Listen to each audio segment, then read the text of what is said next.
no button is. Oh, we're on already. Right, people, welcome back to Process. Today we're joined by another guest, Mr. Carl Bell. So Carl is, he was helped me with a few of my injuries over the years, just a few of them. He's a physio working at Functional Intelligent Training based in Gosforth. And he is also, used to be part of the GK Union back in the day. So he had a spell playing football, obviously, when he was younger, at Newcastle United. Played at England during his time. But it's great to have you on the podcast, mate. Welcome. Thank you, Brendan. Hope you're well, mate. I'm good, not bad. So, like I said, we'll talk about a bit more about the physio side and your business and stuff towards the end. But one of the things I wanted to talk about with you is obviously your upbringing into football. Obviously, we're both goalkeepers, both from kind of like the same local area. But it's interesting because you went through all that, the phase at Newcastle United, at the academy, all the way through the system, had good spells with England and stuff, and then obviously had a few injuries and stuff down the line, and then transitioned out of it. So it's interesting to kind of hear your story. So how did you first, get into football and get into the Newcastle United Academy to start with? So it's a good one then, actually. It happened really quickly for me, Brendan. I only started playing when I was around about 13, and I just happened to be okay at it. And then I got signed for Carlisle. And Simon Smith, who's currently the goalkeeping coach at Newcastle now, was the academy goalkeeping coach at Carlisle at the time. And I really enjoyed my time at Carlisle. But then Newcastle come in when I was 15 to buy us to take us to Newcastle. And Simon was also going across to Newcastle at the time. So I went across. And then I started, represented England at under 15s and 16s at that point. So it happened really quickly for me. And, in hindsight, maybe it's too quick. But, it just happened. It was a matter of luck that I fell into a position of being in goal. I happened to be able to stop the balls going in, partly because I was a bit of a bigger bloke for my age at the time. But I just enjoyed it at the time, so that's where it took me, man. It was good. Did you feel much pressure? Because I didn't realise you got bought actually off Newcastle from Carlisle. Did you feel much sort of pressure at a young age because you've been bought and the kind of that expectation when someone buys a player, especially locally? Did you know what it is? I never found out what the fee was for because my dad dealt with everything. Right. And I never had any pressure at Carlisle. I really enjoyed my football at Carlisle. I guess because I'd only been playing a year and a half, I needed to enjoy it, unless you're wondering really what you're doing it for. But as soon as I went to Newcastle, it was just different, and the enjoyment kind of stopped fairly quickly for us, for numerous different reasons, which I'm assuming we'll probably have a bit of a chat about in this conversation. So there's a distinct difference between the setup at Carlisle and lads being, really, at a young age, you shouldn't be making those. You shouldn't be scared of making mistakes or being able to express yourself. You just want to enjoy your football, don't you? And that kind of gets taken away a little bit quick as soon as it gets a bit more serious. So yeah, I was gonna say we'll talk about kind of the reasons behind it becoming kind of losing the enjoyment a little bit of that and losing that kind of that you feel like there was too much pressure on you, or what was kind of the reasonings behind it? I think with you and I had some good chats about it. Really, is that you get a few injuries, coaches come into play with it. You don't always see eye to eye with them. Your confidence is a big thing, and you don't really understand your emotions as a young kid. Really, you think about 15, 16, 17 years of age. You're just a young kid, really, at the same time, and all of a sudden you've left home. I'd only been playing football 2.5, 3 years, and then I'm up, playing football full time. And physically I was capable, but mentally I probably hadn't adapted at the same pace because it was just all very quick. So I didn't know how to deal with some setbacks, really, because it had just been a great big, rapid learning curve for me, very quick. Then the injuries come along, and the confidence goes, and the enjoyment goes with it, really. And I'm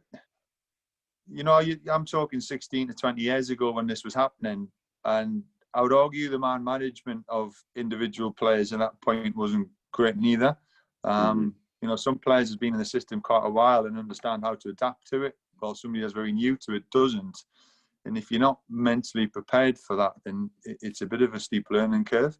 Yeah. But at the time, you maybe don't understand that. Mm-hmm. I think it's Yeah, when no. time goes on, you get to understand the way you're feeling.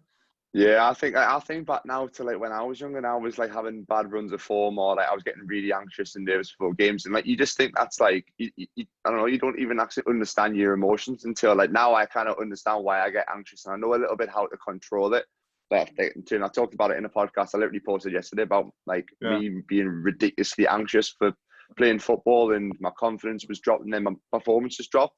And then if you can just change your mindset and think about, I don't know, not putting as much pressure on yourself, then you start enjoying it and you start performing better.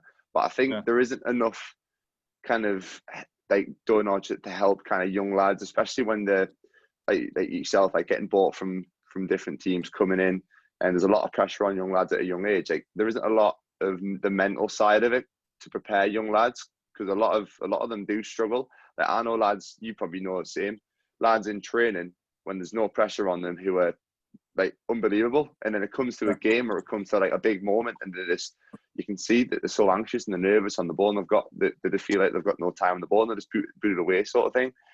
So I think there was a lot that can probably be done even in like the modern day, never mind back in your day, because I think it was probably a lot more old school when you were probably growing up into football. The kind of like Do you know what it is, Brendan? It's interesting though, because when I finished playing, I joined the Royal Marines as a reservist fairly quickly after, and I found it quite amusing that I learned more and they got more out of me as an individual, because they know how to manage people individually rather than as a collective. The man management styles utilised within the Marines back then was significantly better than what I was getting at the football club. And to me, that was a bit of a backwards. I just didn't understand how that was the case. But that was a while back, and I'm pretty sure times will have changed. But you talk about the mental side of the game. I think the use of certainly sports psychologists in the younger population, shouldn't be underestimated, because I think they'll be worth the weight in gold and understand your emotions, understanding, like you say, when you feel no pressure in training, and then you get into a game and you just completely shut down. You're scared. You're just scared of making mistakes. You're scared of playing. You don't really want to be out there, and the enjoyment goes. And to be able to process that and understand why you feel like that, for me certainly would have been beneficial for me. And you felt a bit like that at times, and I'm sure there's going to be other younger generations of goalkeepers, players out there feeling exactly the same. No, 100%. I remember like going on I used to have a thing about playing like box nets, the box nets. Because when we played games, we played in them. I don't know, I had like a weird anxiety thing where I didn't feel comfortable in it. Like little things like that. Like, there's probably other lads who are the same. Just stepping onto that pitch when it's an actual game, you just feel like you're in a different headspace. Sometimes it doesn't feel like you're very present. You're thinking about everything else. You're thinking about, this guy's watching me. Like, I need to do this. When the ball's on you, it's like everything kind of zooms in on you. Whereas when you're in training, you're not thinking about it. It's like you just do your thing, don't you? You just do it naturally. And like you said, like kind of sports psychologists getting that instilled into young lads at an early age, and letting them know, look, like you're fine when you're 11, 12 and you're enjoying football and you're playing. It's like you're playing with your mates. It's like you kick around in the park sort of thing. But as you get a little bit older, especially creeping towards that 16, 17, where it starts to get really, really serious, and there's a lot more pressure on yourself, because it's now your career. It's not just like a bit of fun that you do after school, in a sense, but it's really serious. It can definitely get to you, but I think kind of setting lads up for that down the line can massively help you. So what age do you feel like, do you literally think it was when you went to Newcastle where it started to kind of change massively? Brendan, I feel sorry for my dad to an extent, because he travelled the width and the length and the breadth of the country with us. But I just got to the stage where I just didn't want to play football anymore. And, that for me, so, I had a few injuries and everything along the way. But when I got told, that was it, I couldn't play no more for my wrist element, I wasn't too fussed at the time, because I just lost all interest in it. The fun had been taken away. So, it's a daunting thought, thinking, well, what am I going to do next? Because, all of a sudden you're sitting there going, well, you've done for the last few years is play football. And it sounds daft, because many kids would give the right arm to be in that position. but that was that was the reality of it, mate, and that is Mm-hmm. the way I was, that was the way I was feeling. It was the way I was, it was just it was kind of a blessing, if I'm being honest, just from a psychological point of, not being scared to play anymore. I got to the point where I didn't even want to train because, confidence gets that low. And you see it in current day players, as soon as the confidence goes, that, everything just falls apart, doesn't it? Yeah. But I think from a young lad's point, you're talking of that 14 to 15, like thinking, am I going to get signed full time? And then you certainly go full time 16, 17, 18, 19, whatever it may be. It's a massive, from a maturity point, players are mature mentally and physically, and they're learning a lot about themselves at that age. And I think, yes, you've got to have an element of physical and mental robustness to be at the top. I get that. But I think when it's often overlooked at being able to help them to get there, and nurture them to get there, because that was missing. There's many players I played with as a young lad there was a lot better players, and like you say, in training, some of them you're just like, these lads are amazing. But they got to 19-year-old and they were in the same boat where they just weren't playing. Their confidence had gone, and I think there's a lot to be said for it from a psychological point. But yeah, at the same time, you've got to have that physical robustness and mental robustness. But during that period where, you're a young teenager, you're mature, and like I say, mentally, you don't understand the emotions that well. And certainly you kind of look at the way, well, Michael Chopper is an example. He'd been in the system from 9 years of age. He knew that system fairly well. I didn't even stop playing until I was 13. Yeah. And it was just like boosh. And then all of a sudden I'm sitting there thinking, I've got Alan Shearer shooting at us, I've got Robert, I'm training with Shea.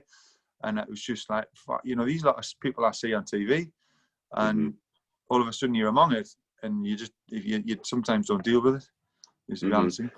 Yeah, I was going to say it's interesting. We'll talk about your injuries and coming out of football and everything after a little bit later on. But I was interested because you say obviously you weren't enjoying it, yet you had such a, like, for the short period of time that you were in football, you had quite good big opportunities. Like, you were quite fortunate in terms of, like, you were in and around the first team. I think you probably did you travel to any away games and home games with the first team squad? I got called up when Shane Stevie got there was a few injuries come around.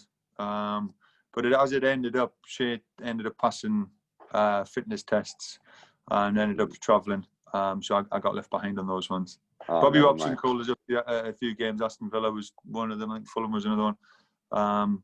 But yeah. Yeah, and then you also obviously had the England call-ups and stuff like that. Were you still in that sort of mindset where you weren't really enjoying football as much, even with those big kind of opportunities? Was that mindset still there? Or was it kind of, they were like little highs, but as soon as you came back, was they kind of back to like the same ground zero sort of thing? It's an interesting question, that, because the like you say, the highs are very high when you're like, we played against Argentina at Wembley, so there was me and Michael Chopra from Newcastle in the England team, and Michael scored the winning goal in there. But there was about 40,000 people at Wembley, and you come back and you're like, that was amazing. It was a buzz, but at that stage I was still very young. I hadn't had many injuries. I was, the confidence hadn't gone at that point. But like you say, as soon as you get a few injuries, you're out of kind of favour with the coaches. And it was almost like, if you're injured, they don't want to know you, and if you're playing, then okay, they'll consider you. But then it's like you've got to really prove yourself, and actually, they're looking at everything from a physical aspect. Certainly from an injury point, yes. But there's a part where I had a hernia when I was younger, 17, playing at Sunderland. I hit the ball, developed a hernia, so I was out for nearly 11 months with that. So there's a big psychological factor in terms of returning to play.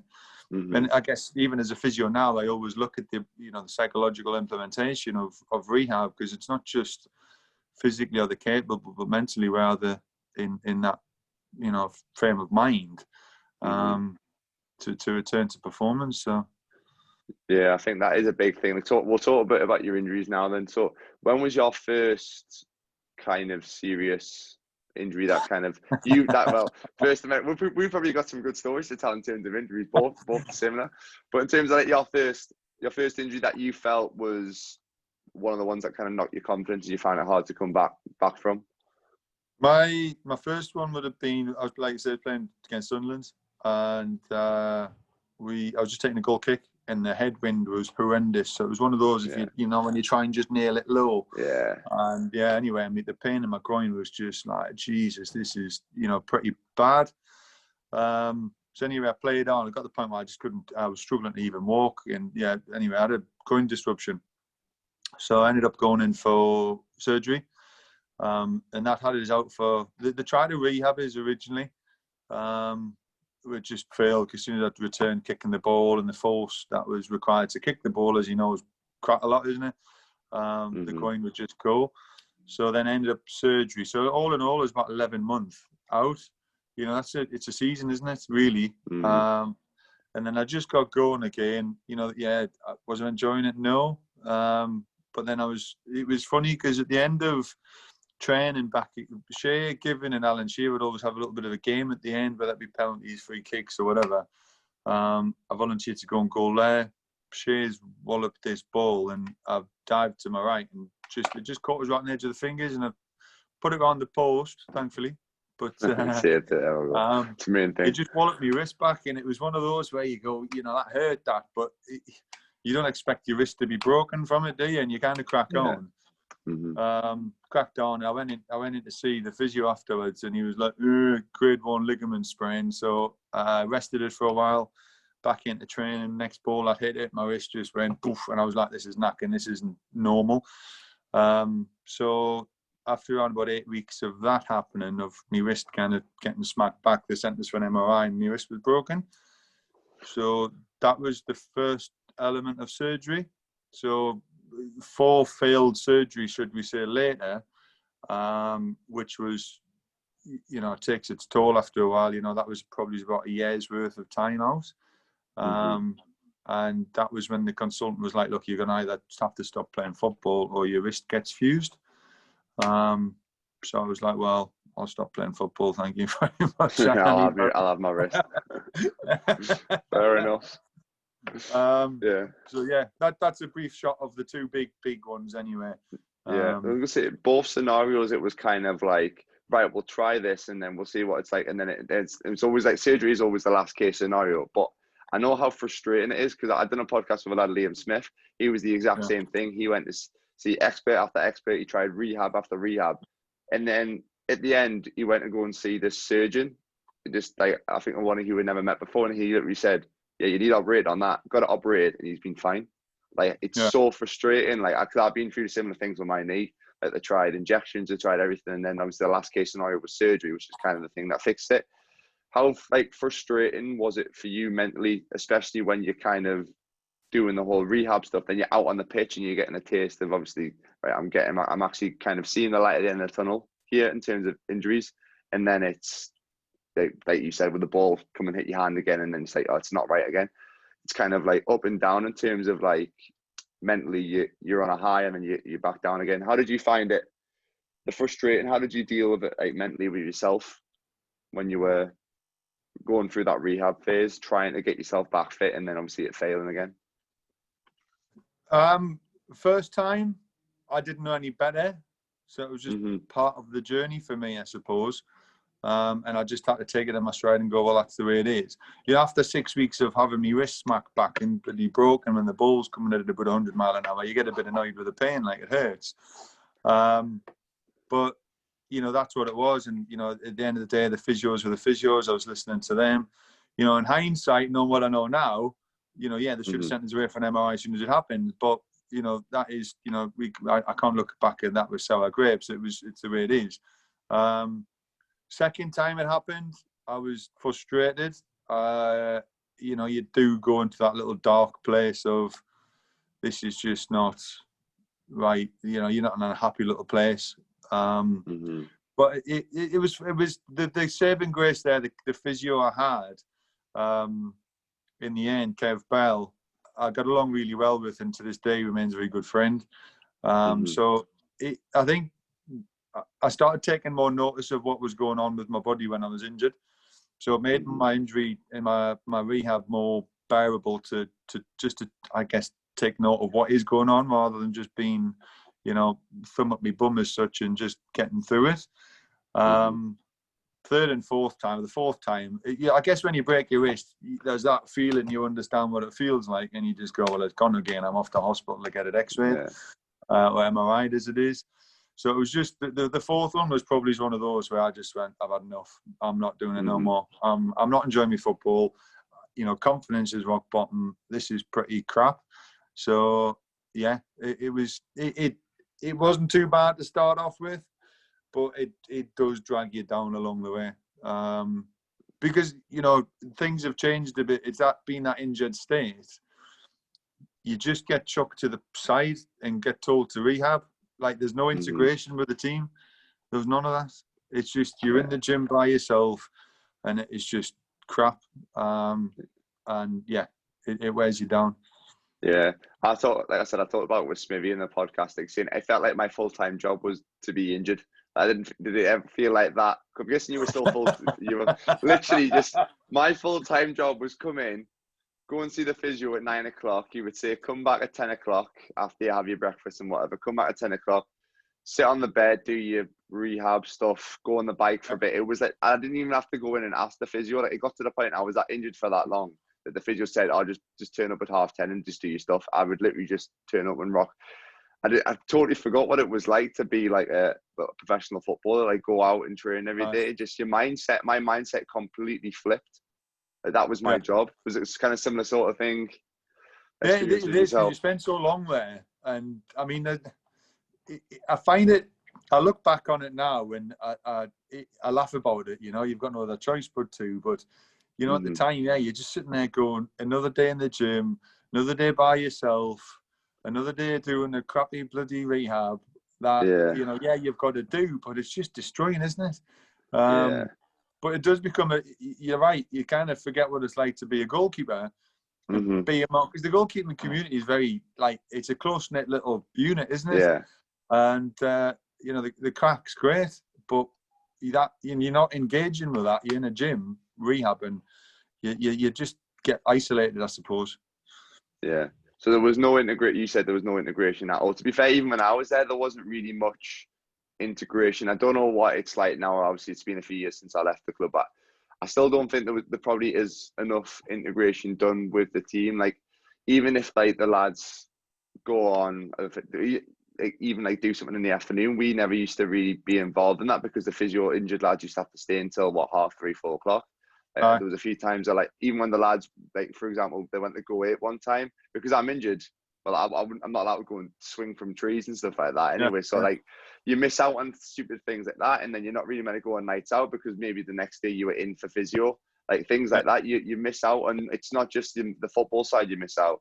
It's also the other side, and like you said, it's involvement of being in the team, isn't it? Oh, 100%. In the games, like when you're playing week in, week out games, you're involved in that, and you can have a bit of banter and stuff. Like, say, even if someone's had a bad game, you rip them or something, or if you've had a good game, you're in with that celebration. But it's not the same when you're in. Yes, you are part of the team, but you're not. Realistically, you're not. You don't have any sort of like emotional involvement with it because you're not even on the bench or anything. Have you? You haven't contributed at all. Like, I talked to Rami. I did a podcast with Rami, and he said obviously when he went to QPR, he had his ACL injury. I think he only played 2 games the season that he got promoted, or I don't know if they won the league or got promoted, but he just said like it just wasn't the same. Like, he didn't feel like he contributed at all. He didn't really feel like he deserved that medal or stuff like that. It just, it's a funny place. Being injured really is a weird kind of environment and kind of headspace to be in. And I look back, like, when I was at Newcastle for my last 2 years of my contract, and I didn't like even think about what was going to be like afterwards, which we'll talk about with you. Like, I always thought like it would be okay, kind of thing. I would eventually get myself fit. I would eventually kind of actually get a run of playing football. But a lot of the time with these long-term injuries, it's not as simple as operation, and then we're 6 months down the line, we're fine. Which obviously you had yourself with the four surgeries. What did you think after the first surgery? Did you just think it was going to be like, right, we'll rehab this for a few months and then straight back in? Yeah, well, because you're young and a bit naive, aren't you? You kind of sit there and go, well, yeah, I'm going to be grand. I'm still at that stage where I think I'm bomb-proof. And, you know, but when you've got lads capable of hitting the ball as hard as what they do, you kind of sit and go, well, your wrist's got to have a fair whack of strength in it to stand up to it. But you don't know that at the time, do you? You just sitting there going, nah, you just go dive after it. And, I thought I was going to be okay. But yeah, as soon as the first ball hit it, it's just like, nah. Yeah. It's just this isn't normal. Yeah. It's not going to go that far back. Yeah. So sorry, go on. No, I was going to say, when did you start to kind of doubt your, obviously, the support in your wrist to kind of get back? When did you start doubting that you weren't going to get back in football? Second break. Yeah. I'd lost, to be honest with you, I'd lost confidence in the system of, they had it down as a grade 1 ligament sprain to start off with, which, I thought, well, I didn't know any difference. I thought, well, let's go with it. That's what it is. They strapped it up, took your goalkeeping gloves back on, off you go. It just wasn't right. You go through the surgery the first time, and it's the whole surgery process that you end up with massive weakness in the forearms, the arms. You forget even what it's like to catch a ball. So the rehab is fairly lengthy with it. And then as soon as you get any kind of decent strike against it, it just goes again. I was like, and there was a lot of humming and hawing with the consultant about which was the best way to manage it, because they'd put us in a plaster the first time. The second time, he put us in a removable cast. And I thought, well, that's what it is. But I was starting to lose confidence in the. I suppose I kind of just straight down the line. This is what you do. This is what we've got to do. This for 6 weeks, whatever it may be. And I've got a pathway of care. But there was a lot of swapping and changing the second time round, and that's where I lost my confidence a little bit that this was going to be okay. But you go with it, and you rehab it, you strengthen it up, etc., and then it goes again, and then I'm just like, well, I'm done with this. It's probably game over. But it is the way it is, man. It's Did you get to the point where you started kind of looking for your own ways? Because I remember when I was at the point where obviously you're just the footballer. You don't know anything about, like, obviously you do now, in terms of like physiotherapy and stuff like that. Like when you're a player, you're putting everything in the hands of the surgeon, of the doctor, of the physio and stuff, because like it's not your kind of specialty. But I got to a point where literally I felt like I was taking the matters into my own hands, and like I was getting research papers. Obviously my injuries majority was my patella tendon, so I was getting research papers on patella tendons, bringing them into my physio, saying, how can you ever read this? Like, what do you think about this? I was emailing the surgeon. I was trying to do all this. Did you ever get to the point where you were kind of trying to do that yourself, or was it kind of at the point, because obviously you had like 3-4 surgeries, was it just like, right, I'm done with all this sort of stuff now? I'm done with it, mate. Yeah. Done with it, I was completely done with football. I just didn't enjoy the. So you talk about Peter Ramage. He was a good mate of mine at the club. I look at the time from football. He's probably one of the only lads I've taken away as a really good friend. And yeah, he's a good lad. But the environment itself, I didn't really, and I enjoyed it to an extent. But I think when the fun goes, everything kind of goes. Yeah. So for me, it was, certainly when you get to that third break of the wrist, I'm just like, I'm not even, but I don't even want to play football anymore. The enjoyment is completely gone. And I would like to think that doesn't happen with kids anymore, where they still enjoy playing football. They still want to play football, and they still want to go and perform and not be scared of performing. Because, certainly I've seen it with quite a few blokes in my age group where that was not the case. They were petrified at times, and as a result stopped playing. So yeah, there's definitely a point where I've just went, I've had enough. I'm done.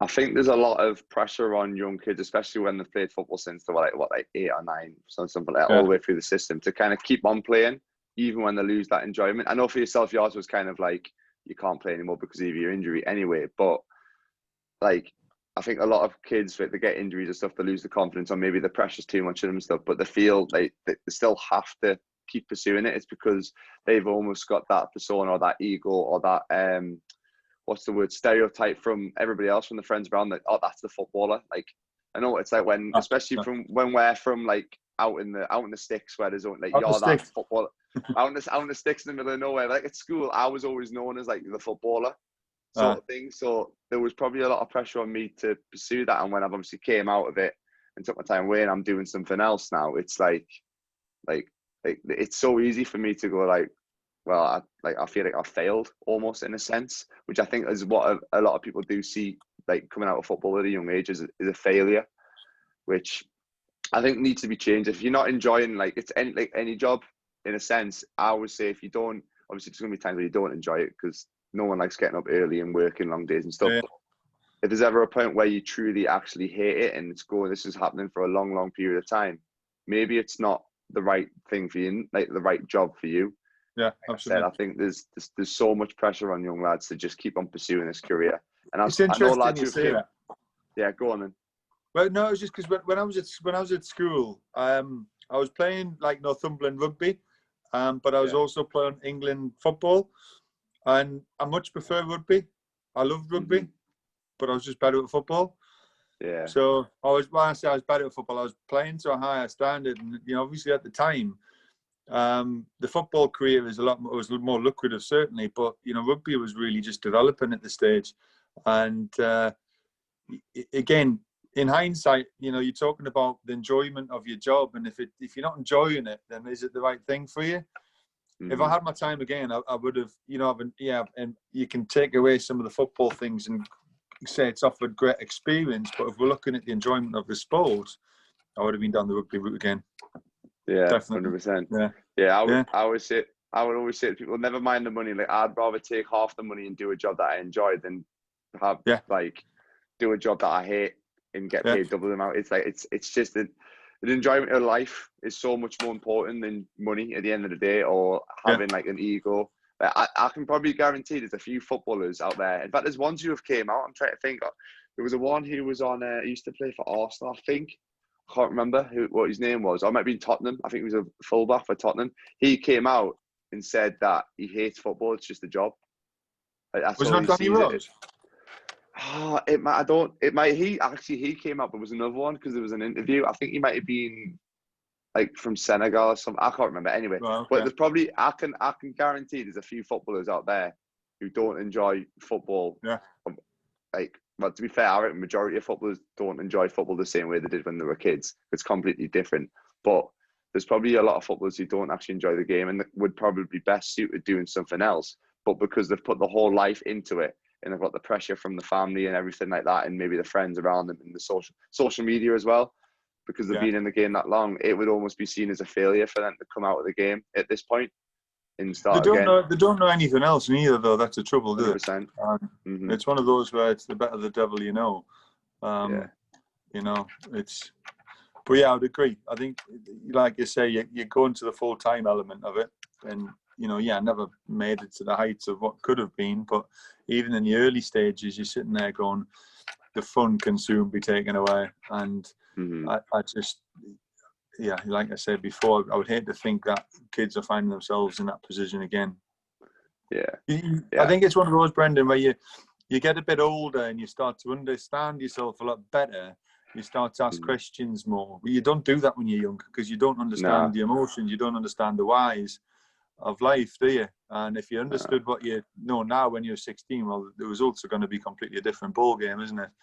But I think when kids are young as well, I think it's got to be slightly down to either the parents or the coaches or someone else, because you don't know your own emotions like we've talked about. And I think maybe if a parent can see that the kid's not looking forward to going to football, maybe they're 15, 16 when it's starting to get serious and they're not happy with things. They might be a great player, they might be great at it, but maybe just to say to them, like, are you actually, like, you still enjoying your football? Like, do you truly enjoy it? And they might say, yeah, it's fine, but like, do you actually really enjoy it?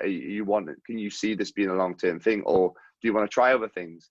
And I think that's one thing when you do get to that 15, 16, like, football becomes your entire life. And I talk about with people in terms of the education route. Like, a lot of lads pie off education, they sack off GCSEs, they sack off going to college, going to university, because football does take over your whole life. And I think it's kind of instilled into lads at a young age that it needs to be your whole life, which I completely disagree with. like I talked to Rami, I talked to Adam Armstrong, and he says one thing he's learned over the years is to switch off from football and have something else when you're away from it, because when it becomes your life, it's a lot of pressure, and it does become your job, and it does become very kind of repetitive if you're always focusing on that. So I think for young lads, if people are listening, like hopefully obviously your parents or your coaches talk to you about how you're actually truly feeling about football and stuff like that, but have something else. It doesn't have to be a backup plan, just something else that you enjoy doing. Like if it's even if it's like art, just a release, isn't it? Yeah, just some sort of. So I think it was the podcast with Rami. I kept on talking about painting. I kept on saying painting for some reason. Like if you like painting, go and do some painting or something like that. But whatever it is, if you've got an enjoyment, like I say to my brother, like he loves his Xbox and stuff. I was like, well, go and set up like a YouTube channel or something and put some time into that if you enjoy it, and then you could maybe make something of it. Like football doesn't have to be everything. It can be other aspects. Like for myself, I had my personal training, which was something I started when I was in football, and now I've took it out, and I've started pursuing it a bit more. So having something else that can maybe even take your mind off it, and you might even start enjoying football more when you're not taking it so serious, which I found myself. Yeah, I found it myself, to be fair. It's an interesting one, but certainly as a kid, and you're sitting there saying, as a parent, if you're seeing a reduction in performance or whatever it may be within the children, you're always asking the questions of, are you still enjoying football or your sport? Definitely. But you always got to ask the answer, you've always got to ask, why are you not enjoying it no more? Is it the pressure? Is it your confidence? Is it, what is the reasons why? Sometimes if you don't ask those questions, you never, you're kind of barking up the wrong tree at times. And I think certainly, because the gains of becoming successful in football are so huge, the pressures are, certainly from a parenting point, can be also quite, they can be a little bit pushy at times, instead of just giving them a bit of a, putting a shoulder, hand on the shoulder and nurturing them a little bit, and telling them that they're doing well, and, whatever that needs to be said, I suppose, because it is, it's overlooked at times. I think the kind of mindset of coaches is slightly improving, rather than like the old school approach where it's that we just bollock everybody if they do anything wrong. That's what it was, Yeah, like the modern day manager, like Guardiola and Jurgen Klopp, examples like that. It's always an arm around the shoulder, but obviously when they need a bollocking, you need a bollocking, so that they will give you that. But a lot of the time, it's like creating that environment where you feel comfortable, you feel like you can have a conversation with your manager, have a conversation with your coach. It's like the same with your parents. Like my dad, I remember, was about 13 or 14 maybe. He took a step away from being a coach, because he coached me when I was younger. And I think he was obviously that passionate about football, that passionate about me doing well, that he took it really seriously. And he said to me, because he told me off after I'd had a craft training session, whatever it was one time, he's like, right, now I'm going to just back away and just be a dad rather than a coach, which I think helped me quite a lot. And he's like, if you want to talk about football, if you want to talk about tactics, come to me and we'll talk about it, and we'll walk through stuff. But I'm your dad now. I'm not your coach. And I think I think it was Phil Neville or Gary Neville, I can't remember, I listened to a podcast, they're the same sort of thing. They just want to try and be that, rather than being the coach, they'll just be the dad. And if they want any, obviously, help with coaching and stuff, they can be there. So the approaches are slightly changing. I think they're getting slightly better, but still a lot more needs to be done to help young kids, obviously, with the mental side, because like we keep bringing up, like you don't know your own mind at that age. And what's going Brendan, I think we've both chatted to sports psychologists in the past, and they're all acutely aware that the academies have them on the books, but are they truly utilising them to the maximum potential, or is it just a bit of a tick in the box? And you're right, the coaching is improving a lot, and the ability to manage is always improving. And I'm referring to my experience, which was 15 years ago. So you'd like to think it had improved. If it hadn't, something's really drastically wrong, really, isn't it? But it's just really, the teams that the FA's obviously changed the way academies are set up and things, and for the better. But it's just maximising the use of those psychologists, I feel, would be beneficial, and you may find you're getting a little bit more out of some of the players. Not all of them, but some of them. Yeah, some of the ones who are actually maybe are struggling with something mentally or want to actually better themselves will probably stick into it. But you talk about go on, you go. No, you go on, mate. Sorry. Now I was going to say, you talk about ticking the boxes. I felt like that's all that we did have a psychologist in Newcastle, but I felt like we'd see them maybe once a month for like an hour session, and it wasn't really sports psycho. It was just like I said, it was just ticking a box. But I think maybe putting something in and maybe giving that option for lads who actually maybe need to talk to someone about it, but trying to keep it quiet, because obviously when you're in football, you don't want to seem like you're struggling mentally or that you're lacking confidence. You want to try and be that almost macho sort of man sort of figure. A bit of an alpha male environment, isn't it? Alpha male, that's the one. Yeah, that's the phrase I was thinking of. Macho man. But it shouldn't be though. You know, the reality is that the reality is they should be comfortable talking about it. You know, you could be the best player in the world, but if you're struggling, you know, why should you feel uncomfortable talking about it? And it's it shouldn't be. There shouldn't be that stigma around it, because football does have that. Where when you were younger, Brendan, would you have ever went to your coach and went, "I'm like mentally struggling here. I just can't cope." No, you wouldn't have done it, would you? You can't do it. Nah, you I don't know. I wouldn't know how the coach would react. To be fair, like thinking about my coach, I don't know how they would react to it. I know how mine would have. Yeah. Second word might have been son. I know, but that's the thing. Which it can't be like that now. I think there probably is coaches who are slightly better at it, but you still get a lot of old school coaches in the game that you wouldn't be able to talk to. You know, the times change, science has changed. You know, it's changed for the better, certainly. But I just still think there's more can be done. 100%. So talking about obviously your football career coming to an end with injury and stuff. We'll talk about your transition out the game. Obviously, we talked about the Marines, and then obviously we're moving on to physiotherapy. What was it like making? Well, I know your decision was kind of already made for you in a sense. It was kind of a penultimate: either you lose you have a seized wrist, or you pack in. But how was that? It's a pretty simple. What do I do? I'm not too sure. What I'm going to do here. But what was it like, kind of knowing that decision was over? I know your mindset in terms of enjoyment of football was different. But what was kind of going through your head, and what obviously made you go down the Marines route and then the physio route? So from finishing football, it was a bit of a release. To so there's numerous physios at the football club at the time, and I mentioned Kev Bell earlier on. Kev and I spent a lot of time with Kev, and I respect Kev. And it was one of the, I guess, like you do, you stop like just monging your way through rehab, and you start taking interest in it, and you start asking, well, if I'm doing something, why am I doing it? And Kev would always have that time to explain things to us, and it just got us interested in it. So I kind of developed that interest in it. But naturally, you went on about the education thing before. When you left school, I was playing football, mate, and that's all I knew. My GCSEs were terrible.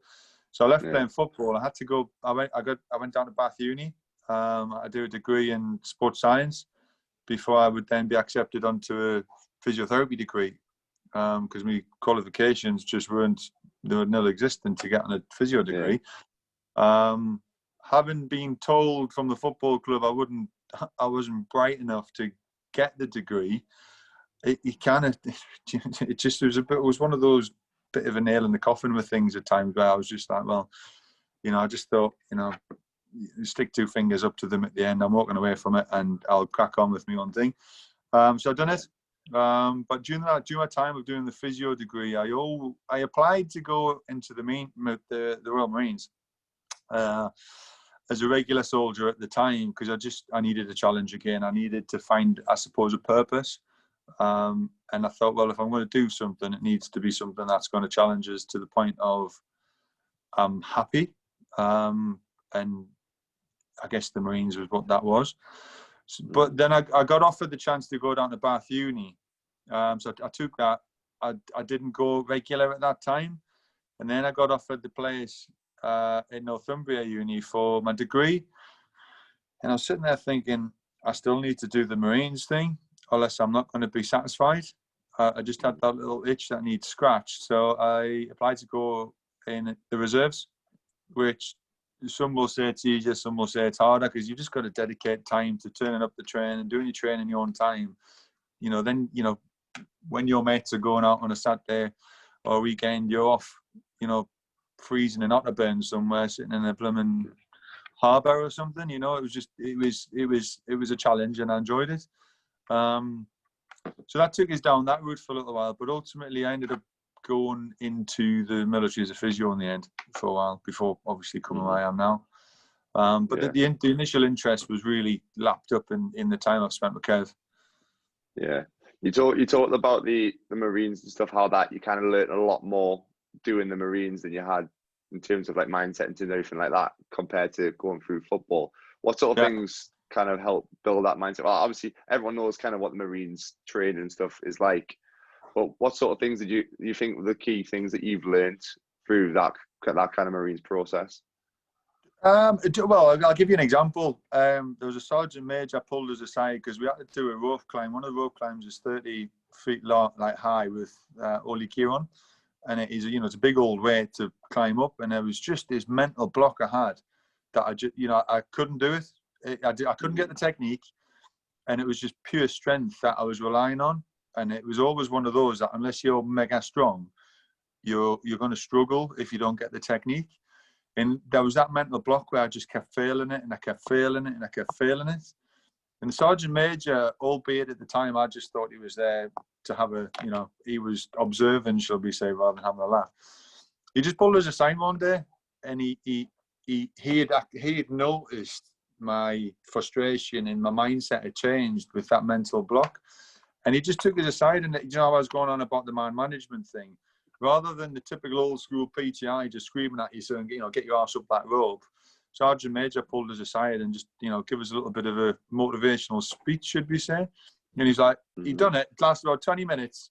I'm sitting there going, right, I'm absorbing it all in. And he's like, right, get back on that rope. And I bloody flew up it. And it was just, but that was a common trend and theme through the whole of training, where they would, because yes, you're an individual, but you're also very, very much a team. And they needed to get the best out of the individual to make a good team. And they just really had a good knack with that. Whereas you go on about the old school coach in football who just shouted at you for making a mistake. There's never that ability to go, why is he making the mistake? What's going on, etc., etc. And it was a bit of a ticking point for me where I was going, I'm a lot more comfortable in this environment. Don't get us wrong, you don't see eye to eye with everybody in the corps. There's some big characters going on in there. But yeah. No, it's good. I can, when you were saying that, I just remember an example when I was in football. There was one coach he was quite switched on to the whole mental side of football. Dave Watson used to play for Everton. I think he's retired from coaching and stuff now, but he used to be the academy under-18s manager. But he was, like I said, very switched on in terms of mentally and in terms. I think he was big into his yoga, so I think he was quite a wise kind of soul. In a sense, big into that sort of trying to switch off. Yeah, pretty much. Yeah. He is quite. I think his missus is a yoga instructor. So I think he's probably is very switched on to the mind and soul, all that sort of stuff. But he said to me, it was my under-18s debut was in the FA Youth Cup. I never played a friendly. I never played a league game or anything in the 18s. Just happened that there was a lot of injuries, and I ended up playing in the FA Youth Cup at Barnsley at so Ortwell, I can't remember what it's called, Ortwell Park, whatever it is. Anyway, like a week before, I was thinking about this game for like a good solid 2 weeks beforehand. I was terrified. Obviously, I never played for the under-18, so I didn't know what it was like, and then I never played at a stadium, so that was a big thing. And I knew all my family were going to be there because it was at Barnsley. My mum's side of the family's from Sheffield. I knew everyone was going to be there, so I was like, fucking hell. But he pulled us aside, like I think a week or so before the game. He said to me, how are you feeling before this game and stuff? So I was like, say I was fine. I was like, oh yeah, I'm all right. Like, looking forward to it, whatever. But a little bit nervous, but not too bad. And he was like, no, I know what it's like because it's your first game and stuff like that. So don't worry about it. I remember when I was made my England debut. I think he played a few times for England against Brazil at Wembley. And he said he was shitting himself beforehand. He was terrified. Yeah. And like knowing that someone who's obviously played for Everton and played for England is going through the same sort of emotions. Obviously, I know it's a completely different level. He's playing for England. I'm playing for it's all relative, isn't it? It's all the same though. So for me, that is probably the same level as it was to him because obviously he's played so many games. It's the same sort of thing. But just that little conversation, that like knowing that someone who's played in the Premier League, played for England and stuff, has had the same thoughts as me. kind of makes you feel like, oh, right, I'm not the only one who's went through this. If he's went through this and done all right, I can do the same thing. And little things like that. And then right before the game, we're on the pitch, and then Rolando Aarons, he came over to me and just said, Brendan, mate, you're a great keeper. Let's have a good game. This little things like that, like build your confidence when you're a young lad, having obviously your manager and an experienced pro come to talk to you, and then someone who's a few years older in your own team saying stuff like that, I think builds a lot of confidence. So it's something that like experienced players in the team who are a little bit older or like managers can probably do for young lads. I know how much that lifted me. I ended up having a good game. Didn't have much to do, but everything, my kicking and stuff was spot on, and we won 2-1, went through the next round. Just little tiny things like that. Ball out the back of it, though. Well, I did. I had it once. Because he's some lad. I was 80th minute, top bins one out of nowhere. I was just like, we're battered him 2-0, and in the last like 5 minutes he top bin one. But never mind. I think the highlights are probably still on YouTube from about 4 years ago, or 5. Be longer than that. God, I was like 17. That's a long time ago. That. But anyway, just a little story that popped into my head. Thanks for bringing the goal up. Never mind. Sounded really good until you just mentioned that. Anyway, so we'll finally do it a few times, mate. I wouldn't worry. We all do, mate. We all do. I'm surprised it wasn't a bad back I finished as. Never mind the broken. I know I pulled hamstring from bending down too much. But we'll finish off quickly just with a bit of talk about obviously your transition into physio. It's probably like similar to myself. When I was injured, Lord, I developed I think that's where my interest into fitness, into training, into that sort of side of the game come from. Do you think it was just the same sort of scenario for yourself? Yeah, absolutely. It was, like I said, with Kev, Kev took his time with us and explained things. I think Kev sensed I'd had a bit of a rough time, I suppose, from an injury point, and we just understood each other. And like I said, to this day, he's still a good friend, and I'll still turn to him at times from a physio point and go, what do you think here? What would you recommend? What do you suggest? He's always been a kind of sound reasoning board right the way through my life, really, since I met him. But he's probably 100% the reason why I started taking the interest in physio, certainly. Mm-hmm.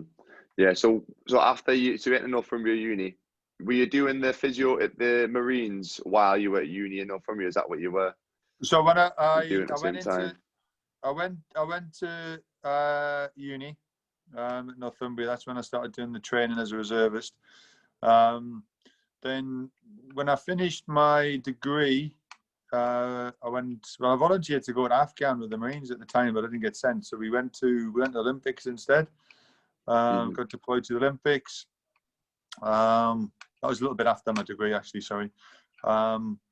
Then I was just tooting around the NHS doing my rotations, and then I got fed up with the NHS for particular reasons. It's not for everybody, I suppose. It's a good system, but not for everybody. And I went into the military, so I went into the army as a physio. I just wanted to be in that environment, and I guess understanding it, I knew I was going to enjoy the environment, but I just wanted to learn more from a physio point. And certainly some of the injuries you see within the military are injuries you're not going to see within normal civvy street. So I finished that, but my wife was pregnant with a second child, so I left and then joined functional intelligence training. Yeah, I was going to say, you set up your own business. Did you think you were always going to go back into some sort of like that sport physio side of stuff? Was it always at the back of your mind that you were going to get into that? I stopped thinking where my life was going a long time ago. Yeah. I'm just take what just happened, just went through life, and just things kept on happening. Yeah. That's the thing, though. When you put yourself in certain scenarios and you're doing stuff that you enjoy, you end up going down routes that you never really thought about anyway. So well, I'll tell you what, Brendan, I wouldn't have been here because Stu, who's my business partner here, he was in the Marines with us, and I hadn't touched base with him for a while. So Tulare, who you've met, and Stu's his their husband and wife. I was walking down the street one day, bumped into him. Haven't seen him since back in the Marines days, I suppose. And he says, "What you doing?" I went, "Looking for work, mate." And he went, "Follow me." We ended up on Gosforth High Street having a drink, and I suppose the rest is history. Yeah.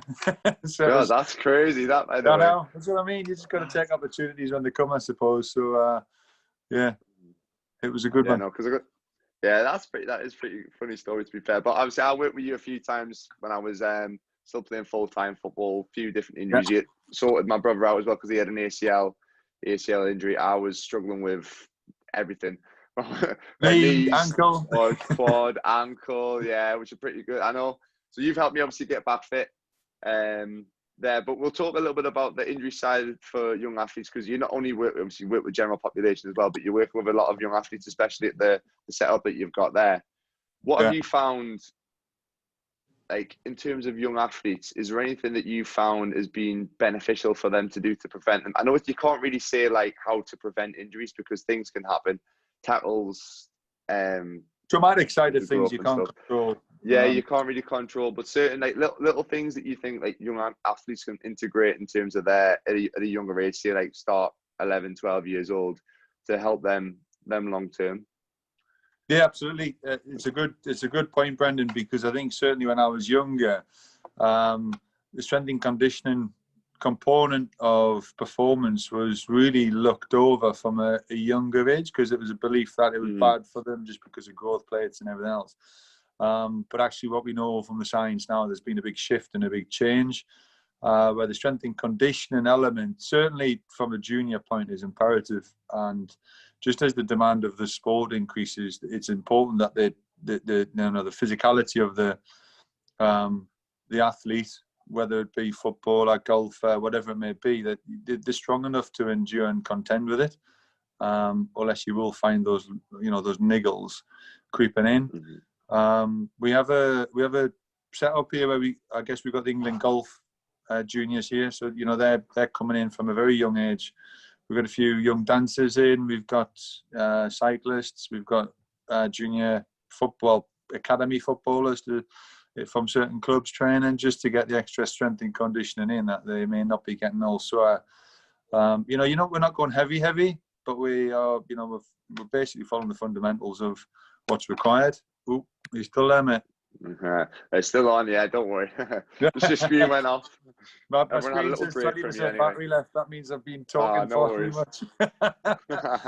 But yeah, it's integrating the strength and conditioning component just to make sure that they're durable enough and robust enough to participate. Because you know what it's like, certainly in a young age, where they might be playing football on a Tuesday, a Saturday, a Sunday, then they might be playing cricket another day, and before they know it, the 6 days of the week they're playing a sport, but actually there's no strength and conditioning going in to prepare themselves for that. So that would be the biggest thing that I would be saying is the game changer with them. Being wise with the training rather than just blasting it. Yeah, I was going to say, I think like investing in the strength conditioning kind of side of it at a young age is something that I kind of found that sparked my interest into actually understanding my own body a little bit more. I had a PT at probably like 12, 13 when I started struggling with my back, and he helped me a lot with certain aspects. But I think there was a lot of things in terms of more movement and biomechanics and stuff like that, which I kind of wish that I learned a little bit more about when I was younger. And I think, especially if you're wanting to pursue a career as an athlete, if you know that that's what you want to do, actually understanding the things that you do in the gym and the injuries that you might pick up, and understanding actually what's going on is something I think would be very, very beneficial for a lot of things. So maybe like some sort of education for young people, or anybody who's any young athlete who's listening. That's what it is. It's education, isn't it? 100%. It's not just going into the gym and like lifting weights for the sake of it. And I think there's a lot of footballers who don't like lifting weights or don't like doing certain movements for whatever reason, because even like experienced ones, because they've never done it in the past, like they don't like changing what they're doing, which is fair enough. But I think when you're young, and if you understand the reasons behind what you're doing and how it's going to benefit you on the pitch or on the track, whatever it is on the golf course, that can be very valuable. And obviously moving forward, you might be periods where you're not going to have access to a physio, so you go away on like a tour somewhere, or you go away on trial places, you might pick up little niggles and stuff like that. But then if you know how to manage them the best way you can, like the amount of times I've like went somewhere and picked up a little knock on my knee, or my ankle's a little bit sore, or I've slightly strained my back, whatever. If I know what to do, if I know the right stretches to do, if I know the right activation stuff before training to do, to then obviously help me and get me on the pitch, then that's going to help you massively as well. Absolutely. So it's definitely worth. I think there's that shift, Brendan, isn't there, where you go, you've got to make that athlete reliable on themselves rather than reliable on the physio as well. Like you can't just have them being reliable or relying on a physio or S&C coach all the time to fix them. Just plug my charger in, mate, because my phone's not down. Don't worry, mate. We'll wrap it up soon. Don't worry. You'll be sick of talking to us right now. No, it comes back to understanding why again, doesn't it? You know, you're always asking yourself why you're doing something, whether it be physical or mental, or why you're feeling the way you are, etc. If you don't ask the questions why, then you're not really learning, I suppose, as to how to develop. Yeah, exactly. I think, like I said, if it's going to be your career, it's 100% something that's worth investing. Yeah. So if anybody's in the Newcastle area, you hit call up, but 100% definitely to leave you the setup that they've got down at near the region. Well, it is in the region centre. To be fair, functional intelligent training. I'll link everything in the show notes so they can your Instagram, websites, and everything like that. But it's something massively worth investing in. The setup you've got is very professional, and everybody there knows what they're doing. And it's quite a nice gym, to be fair. I quite like training there. It was probably about a good year or two ago, I think, the last time I was there. I quite liked it. When it was a bit quiet, I used to come in at 8 o'clock. I used to obviously do my 2 sessions a week. That was like guided. Then I used to come in at 8 o'clock and do me little bits and bobs on my own. It's quite a very nice setup. But we'll wrap up with the final 3 questions. Did you get a chance to look at them? The little Q&A bit at the end. I looked at them quickly, mate. I was like, who would you like to have dinner with? Yeah, don't spoil it for everyone, just because the people might have been listening for the first time. Don't spoil it, but that's the first question. 3 people that you would like to invite round for dinner or go out for a coffee with, past or present. Anybody? 3 people would be Nelson Mandela, Barack Obama, and Peter Schmeichel.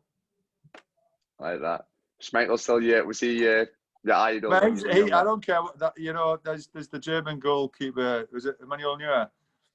He's good, but I still think Schmeichel is the pinnacle of. He is the greatest goalkeeper as far as I'm concerned. He's like the original modern day goalkeeper, I'd say. With just like the old starfish and everything like that. Baggy t-shirt. I used to like the baggy top. I think Neuer's kind of like almost. It is like kind of the modern day transition into him, but like you said, Schmeichel's the original. Yeah, he was just. I don't think.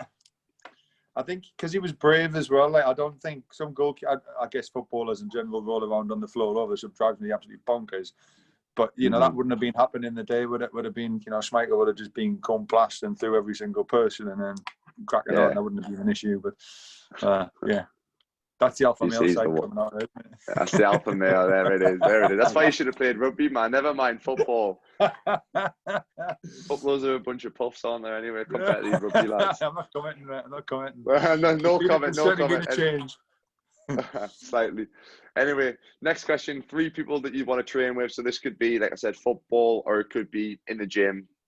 Anything. I'll take them through a little Marines course. Anything like that.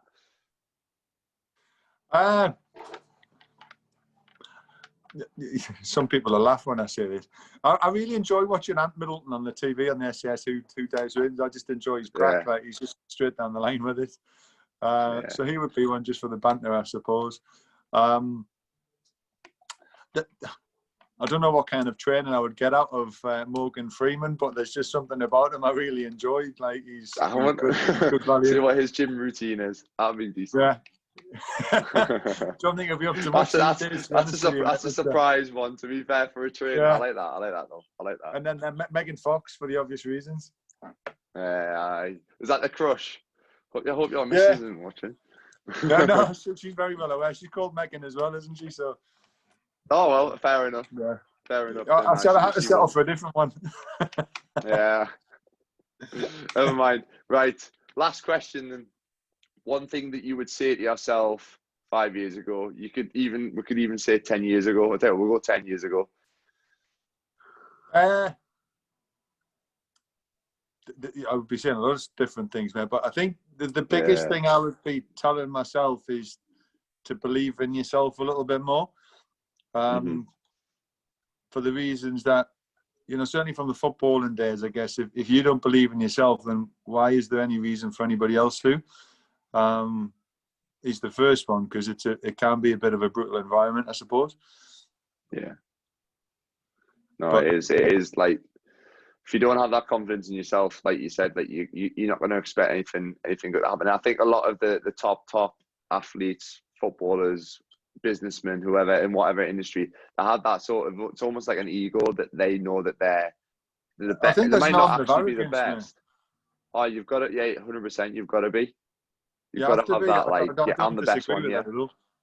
I don't disagree with that at all. But it's you know, yeah, I think it's one of those things where you either got it or you don't, isn't it? And it's one of those where, you know, it's just a big learning curve. Yeah, I know. Just the more that you can kind of learn about mindset in terms of your psychology when you're younger as well, the better. I think like it took me until I was probably, what am I, like 23, and probably like even maybe last year I started getting into it a little bit more, like actually understanding a little bit more about my mindset, and it has helped me massively, like with other aspects of my life, not just like performance on the field and stuff like that. So definitely worth thinking about. 100%. It took me a while to acknowledge it, mate. And I think, you know, it's not just the understanding yourself as a person, but then I've known quite a few of my friends that, well, I'm saying friends, lads I played football with when I was at the club. I don't speak to them so much these days, but they've had their own personal struggles coming to terms with just the fact that they're not playing football anymore. And you've got to be prepared for the highs and just as prepared for the lows, because no matter how well you do, at some point it's going to come to an end. You know, whether it's very early on in your career or at the end of a very successful career, it's going to come to an end, and it's just being in a stable enough position to deal with that. Yeah, I know. Like the football is one of the most, like, in fact, sport in general is one of the most mentally challenging things ever. I don't think a lot of people realize it. And like we talked about the highs and lows, like it's always about, don't let the highs get too high, because if you do, then them lows, the lows get lower, absolutely don't they? kill you.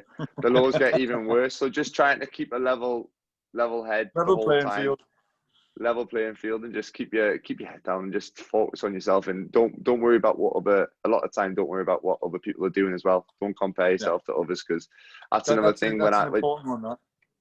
Yeah, because like obviously we've both been at Newcastle, and there's probably lads that we've played with who have went on to like achieve amazing things. Like for example, for me, like Sean Longstaff, a few lads, Dan Ballasta playing in the Premier League, and I'm obviously I can't compare myself to that, because we've been on different paths, different journeys and stuff. But it is easy to compare yourself to the people a similar age and what they've been through as well. So anyway.